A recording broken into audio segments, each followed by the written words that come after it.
Salut tout le monde. Toujours sur une, comment dirais-je, une intervention de changement de la fonte. Là, je viens juste terminer la colonne. J'avais coupé l'ancien colonne, donc en haut, vous voyez un bout de coulisse avec une longueur de 2 mètres. Et souvent, j'ai des soucis par rapport à les colonnes de fonte. C'est que malgré que je fais une fermeture d'eau chaude, d'eau froide, le colonne général, soit les vents d'arrêt ne ferment pas, ou soit les gens ils récupèrent de l'eau sur le côté, donc ce qui fait qu'ils le jettent souvent voilà, dans la fonte. Donc ça, les gens, ils savent, ceux qui font la fonte, ils savent très bien comment ça se passe au niveau de la fonte. Donc moi j'ai inventé une petite astuce. Je sais pas si ça marche pour tout le monde, mais en tout cas pour moi ça marche très bien. C'est que moi normalement je suis pas obligé de faire une traversée de plancher dans cet état là. Mais des fois, un cas rare, on a souvent des soucis, c'est que l'emboîture n'est pas dans le sol. L'emboîture se trouve souvent en dessus de la sol. Ça veut dire qu'il se trouve chez une autre personne, on peut dire chez le vasan qui est en dessus. Donc ce qui fait que, voilà, je suis obligé de faire la traversée de plancher pour récupérer l'emboîture. Alors, moi dans ce cas-là, on me donne des ordres de faire, comment dirais-je, de récupérer l'emboîture de la colonne qui se trouve en bas et récupérer proprement l'emboîture, puisque je peux remettre, voilà, je peux remettre un nouveau longueur ou une culotte de 60 degrés ou 67 degrés ou de 45 ou 90 ou voilà, bref, ça c'est une autre chose. Donc dans ce cas-là, j'ai inventé un petit système, je vais vous montrer. On a eu du mal à enlever l'ancien, comment dirais-je, l'ancienne culotte qui était dans l'emboîture. Là je suis, voyez, est-ce que vous voyez l'emboîture? Voilà, il est là. Donc là j'étais sur une ancienne emboîture que j'ai réussi à le récupérer proprement, mais j'ai mis un nouveau bout de fonte là-dedans.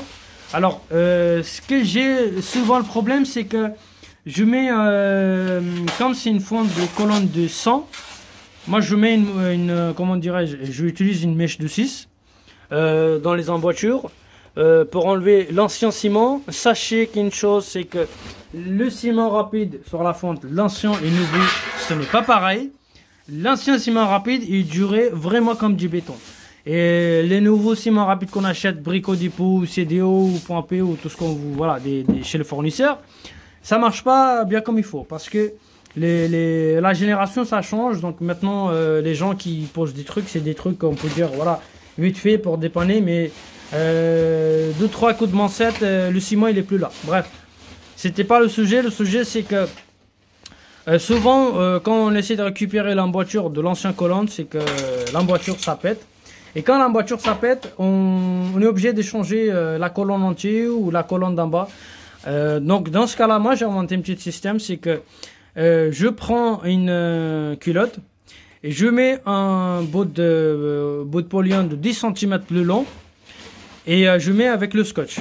Donc là on va descendre dans l'atelier ou dans le local, je vais vous montrer comment j'ai préparé ce système. Pour le moment, on a fait l'embranchement et je vais vous montrer à la suite. Donc, je disais par rapport à l'emboîture cassée. Alors, on prend un bout de polyone ou en plastique ou un truc comme ça. Voilà. On prend à peu près 20 cm. Voilà.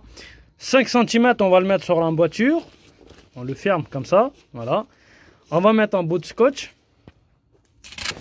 Alors, maintenant qu'on a mis le bout de scotch, on le fait en entourage tout autour. Sachez que voilà, la polyone on le tient comme ça, tout à fait.